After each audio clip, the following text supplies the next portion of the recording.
Hello everyone, welcome to our channel. আমি ইয়াতে এডিআৰিৰ বাবে সাধাৰণ গণিতৰ কিছুমান বিশেষ প্ৰশ্ন উত্তৰ আমি ইয়াতে আলোচনা কৰিম আৰু এইবিলাক আমি সৰু সৰু টিক্স বা আমি ফৰ্মুলা এপ্লাই কৰি কেনে ধৰণে আমি সেকেন্ডত আমাৰ সেই প্ৰবলেমটো সলভ কৰিব পাৰি তাৰ বিষয়েও আলোচনা কৰিম। আশা কৰোঁ আপোনালোকে বহি কাগজ উলিয়াই লৈছে। আমি অংক সদায় কৰিব লাগিলেহে আমাৰ মনত থাকিব। ঠিক আছে, আমি প্ৰেক্টিছ যিমানে কৰিম সিমানে কম সময়ৰ ভিতৰত উলিয়াব পাৰিম। জানিব লাগিলেও আমি কি হয় প্ৰেক্টিছৰ অভাৱত আমাৰ কেতিয়াবা সময় বেছি দৰকাৰ হ'বও পাৰে। সেইবাবে আমি প্ৰেক্টিছটো এৰিব নালাগিব, আমি প্ৰেক্টিছটো কৰিয়ে থাকিব লাগিব। আমি এতিয়া আৰম্ভ কৰোঁ। আমাৰ প্ৰথমটো কুৱেশ্যন কি বুলি ক'লে, তলৰ ক্ৰমৰ যোগফল বিচাৰি উলিয়াওক। ঠিক আছে, যোগফল বিচাৰি উলিয়াওক বুলি কৈছে। ইয়াতে আমাৰ 1 2 3 4 এইটো আমাৰ কি হৈছে স্বাভাৱিক সংখ্যাৰ যোগফল। ঠিক আছে, স্বাভাৱিক সংখ্যা কোনবিলাকক কয় 1 2 3 এনেকৈ ধৰণে গৈয়ে থাকিব। ঠিক আছে, আৰু ইয়াৰে আমাৰ এটা আৰম্ভণি দিছে আৰু এটা শেষ দিছে। ঠিক আছে, শেষৰটো আমাৰ কি আছে, শেষৰটো আমাৰ ইয়াত গুৰুত্বপূৰ্ণ হ'ব।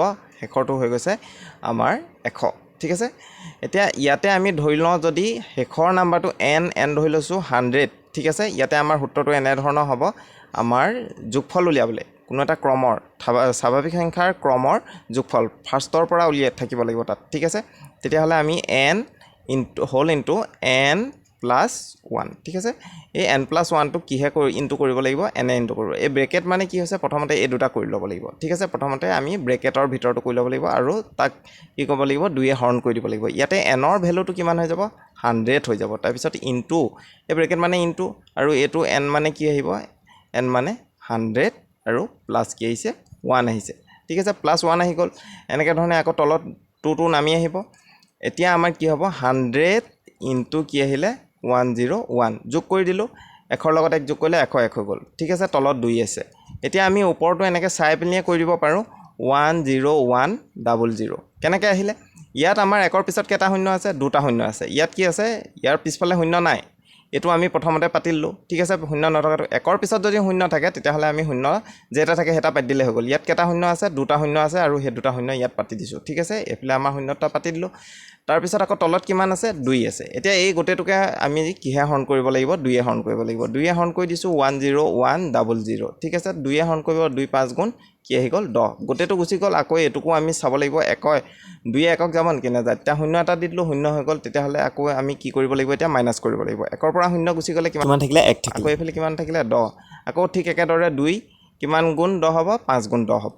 10 গুচিয়ে গ'ল। আকৌ এইফালৰ শূন্যটো তললৈ নমাই আনিলোঁ।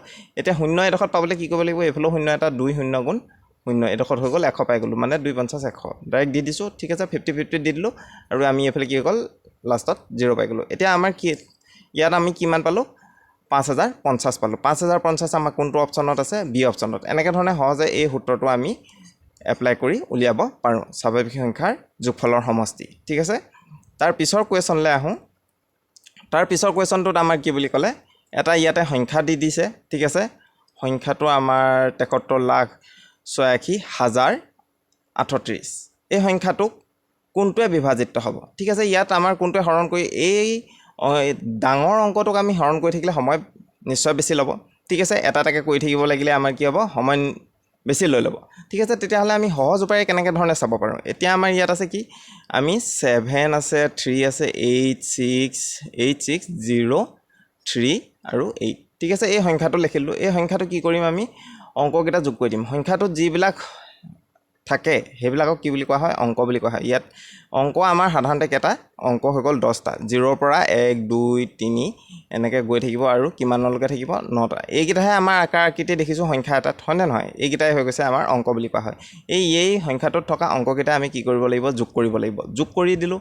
যোগ কৰি দিব লাগিলে কিমান পাম, আমি সেইটো এতিয়া চাব লাগিব। ঠিক আছে, 7 × 10 2 8 18 18 6 আমাৰ কিমান হৈ গ'ল, 18 6 24 হৈ গ'ল। 24 3 কিমান হৈ গ'ল, 24 3 27 হৈ গ'ল। 27 8 35 হৈ গ'ল। ঠিক আছে, 35। এতিয়া এই 35টো 3য়ে যায় নাযায়। যদি এইকেইটা অংককেইটা যোগ কৰোঁ, যোগফলটো 3য়ে যদি যায় তেতিয়াহ'লে গোটেই ডাঙৰ সংখ্যাটোক 3য়ে যাব। ঠিক আছে, তেতিয়া আমি এইটোকে আমাৰ শুদ্ধ হ'ব, 3টোৱে শুদ্ধ হ'ব। এতিয়া 35ক 3য়ে নাযায়। ঠিক আছে, 3য়ে আমাৰ 33লৈকে আহিব। ঠিক আছে, 3 1 33 আৰু 3 বাং 36। 35 ওলাব জানো, 35টো নোলায়, 3য়ে হৰণ নাযায়। ঠিক আছে, 3য়ে হৰণ নাযায়, তেতিয়াহ'লে 3টো কেঞ্চেল হ'ল। এতিয়া আমি 4টো এতিয়া গোটেইটো কৰি থাকিবলৈ সময় নাই, আমি লাষ্টৰ অংক দুটা ল'ম। কিমান আছে 38 আছে ঠিক আছে এই 38ক আমাৰ কিহে যায় নে নাযায় চাব লাগিব 4 যায় নে নাযায় আৰু আমি যদি চাওঁ 4 যায় নে নাযায় তেতিয়াহ'লে কিমান বাৰ যাব 4 8 গুণ 32 4 9 গুণ 36 4 9 গুণ 36 এতিয়াও আমাৰ কিমান থাকি গ'ল 2 এটা থাকিয়ে গ'ল জানো 4ও আমাৰ নহ'ব ঠিক আছে 5 যাবলৈ হ'লে ইয়াৰ এককৰ স্থানত ইয়াত কি আছে 8 আছে এককৰ স্থানত 0 আৰু 5 থাকিলেহে কিহে যাব 5 যাব এতিয়া এটাও নাই তেতিয়াহ'লে এইটো 5 নাযায় 5টো আমাৰ কি হৈ গ'ল কেনচেল হৈ গ'ল এতিয়া থাকিলে 11 থাকিলে 11টো যাবই ঠিক আছে 11টো যাবই তথাপি আমি চাই লওঁ যে 11 কোনটো সূত্ৰ আমি এপ্লাই কৰিব লাগিলে 11টোৱে যায় 11 যায় নে নাযায় আমি চাই লওঁ 11 যাবলৈ হ'লে কি হৈছে এই সংখ্যাটো যিটো আছে অংককেইটা আকৌ আমি লিখি ল'ব লাগিব 7386038 ঠিক আছে এইটো আমি লিখি ল'লোঁ পৰীক্ষাত ইমানকৈ কৰি চাবলৈ দৰকাৰ নাই আমি এইকেইটা যিহেতু নগ'লে এইটো আমি ডাইৰেক্ট দি দিব পাৰোঁ ঠিক আছে যদি এইটো আমাৰ প্ৰথমতে থাকে তেতিয়া আমি কেনেকৈ চেক কৰিম ঠিক আছে তেতিয়া আমি চেক কৰিবলৈ আমি এনেকৈ ধৰণে কৰিব লাগিব এটা এৰি এটা ধৰিব লাগিব ঠিক আছে এটা এৰি এটা ধৰিছোঁ আকৌ থাকি যোৱাকেইটাও আকৌ ধৰিব লাগিব ঠিক আছে থাকি কোনকেইটা গৈছে এতিয়া আমি যোগ কৰিব লাগিব সেইকেইটা ঠিক আছে এতিয়া আমি তলৰখিনি মানে এটা এৰি এটা যোগ কৰিব লাগিব ঠিক আছে এইফালে 3 6 কিমান হৈ গ'ল 3 6 হৈ গ'ল 9 9 3 কিমান হৈ গ'ল 12 8 0 8 হ'ল যোগ কৰিছোঁ আৰু 8 8 কিমান হৈ গ'ল 16 আকৌ 16 হাতে আমাৰ কিমান হৈ গ'ল 23 হৈ গ'ল 16 হাতে কিমান হৈ গ'ল 23 হৈ গ'ল এতিয়া এই যোন দুটা আমি যোগফল পালোঁ 12 আৰু 23 এইকেইটা কি কৰিব লাগিব বিয়োগ কৰিব লাগিব ডাঙৰটো ওপৰত পাতি লৈছোঁ ডাঙৰটো ওপৰত পাতিলোঁ তলত সৰুটো পাতি দিলোঁ এতিয়া কি কৰি দিলোঁ বিয়োগ কৰি দিলোঁ এফালেও 1 থাকিলে এফালেও 1 থাকিলে ঠিক আছে বিয়োগ কৰাৰ পিছত যিটো বিয়োগফল হ'ব সেইটোক আমি 11 যদি হৰণ যায় তেতিয়াহ'লে গোটেই অংকটো হৰণ যাব ঠিক আছে 11ক 11 কেইবাৰ যাব এবাৰ যাব ঠিক আছে হৰণ গ'ল নে নগ'ল 0 পালে হৰণ যায় ঠিক আছে বিভাজ্য হয় তেতিয়াহ'লে এই গোটেই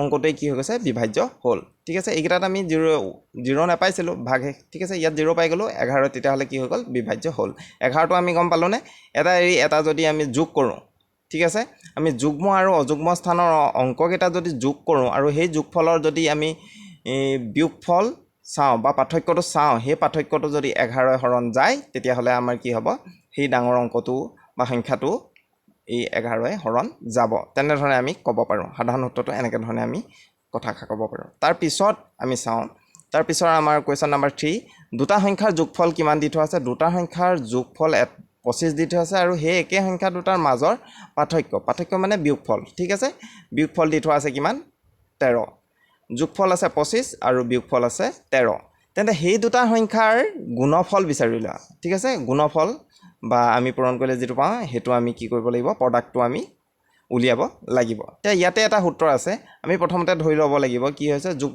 যোগফলটো কিমান আছে সেইটো আমি চাই লওঁ ঠিক আছে যোগফলটো হৈ গ'ল কিমান আমি x বুলি ধৰি লৈছোঁ যোগফলটো x বুলি ধৰি লৈছোঁ 25 ঠিক আছে আকৌ আমি চাওঁ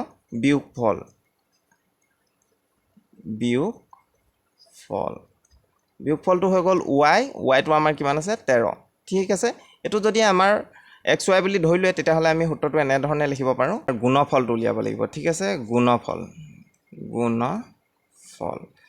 গুণফলটো উলিয়াবলৈ হ'লে আমাৰ এটা সূত্ৰ আছে সেই সূত্ৰটো হৈ গ'ল x + y ঠিক আছে এই হোল ইনটু x ঠিক আছে x - y ডিভাইডেড বাই 4 এইটোত আমি কৰিব লাগিব এতিয়া আমি ইয়াতে কি কৰিব লাগিব x আৰু y মানটো বহাই দিলে হৈ গ'ল x ত কিমান আছে 25 আৰু y ত কিমান আছে 13 25 যোগ 13 আৰু এবাৰ কি কৰিব লাগিব 25 বিয়োগ 13 এবাৰ যোগ কৰিব লাগিব এবাৰ বিয়োগ কৰিব লাগিব তাৰপিছত কিহে হৰণ কৰিব লাগিব 4 হৰণ কৰিব লাগিব ঠিক আছে এতিয়া যোগ কৰিব লাগিলে আমাৰ কিমান হ'ব এইটো এফালে হৈ গ'ল 3 আৰু এফালে হৈ গ'ল কিমান হৈ গ'ল 8 38 ঠিক আছে আকৌ এফালে আমাৰ ব্ৰেকেট আছে মানে কি আছে ইনটু আছে ঠিক আছে এটা ব্ৰেকেট হৈছে এইটো আমাৰ আৰু এইটো যেটা যোগফল আৰু এই বিয়োগফলটো কি কৰিব লাগিব ইনটু কৰিব লাগিব ব্ৰেকেটৰ ভিতৰত সোমাই আছে যেহেতু ঠিক আছে ইনটু কৰিলোঁ আৰু এটা বিয়োগ কৰিব লাগিলে কিমান হৈ গ'ল 1 2 12 ঠিক আছে 38 আৰু 12 ডিভাইডেড বাই 4 ঠিক আছে এনেকৈ থাকিব লাগিলে ওপৰত যদি পূৰণ দেখোঁ আমি তেতিয়াহ'লে কটাকটি কৰিবলৈ চাম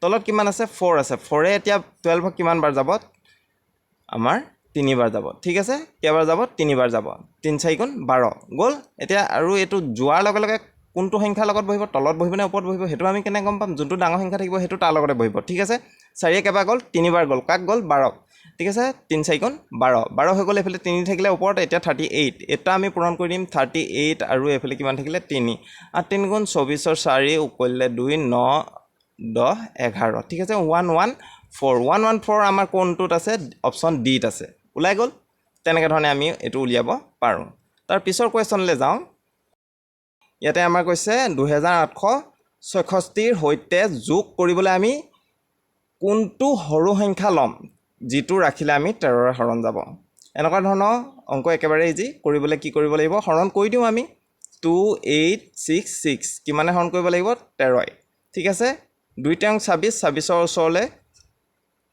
ওচৰতে আছে আমি এটা বিয়োগ কৰি দিলোঁ 8ৰ পৰা 6 গুচি গ'লে 2 আকৌ এইফালৰ পৰা নামি আহিলে 6 ঠিক আছে এতিয়া 26 হৈ গ'ল 2 কিমান আহিব 2 টেং 26 ঠিক আছে এটা একে হৈ যোৱাৰ লগে লগে এইটো এডোখৰতে নমাই দিছোঁ আৰু এডোখৰত পাবলৈ হ'লে 0 ঠিক আছে 0 বহালেই নহ'ব এডোখৰতো আমি 0 এটা দিব লাগিব ঠিক আছে এতিয়া আমাৰ এই 6টো আছে 6টো যদি আছে তেতিয়াহ'লে আমাৰ কি আহিব এডোখৰত 6 আহিব কাৰণ 6 পৰা 0 গুচি গ'লে 6 থাকে ঠিক আছে আমি বিয়োগহে কৰিব লাগিব ইয়াতে 6 পালোঁ এতিয়া এই 6টো কি হোৱাহেঁতেন আমাৰ 13ৰে হৰণ গ'লহেঁতেন 6টো এটা সৰু সংখ্যা ঠিক আছে 6টো এতিয়া আমাৰ কি হৈছে 13তকৈ সৰু সংখ্যা এতিয়া 13 হ'ব লাগিছিলে তেতিয়াহে এই 13টোৱে বিভাজ্য হ'লহেঁতেন 13 হ'বলৈ 6 আৰু কিমান লাগে তেতিয়া আমি কেনে গম পাম 13 হ'বলৈ 6 আৰু কিমান লাগে আৰু 7 এটা লাগে ঠিক আছে 13ৰ লগত আমি যদি 6 বিয়োগ কৰি দিওঁ তেতিয়াহ'লে কিমান থাকিব 7 থাকিব ঠিক আছে 7টো যদি আমি দি দিওঁ তেতিয়া ই কি হৈ যাব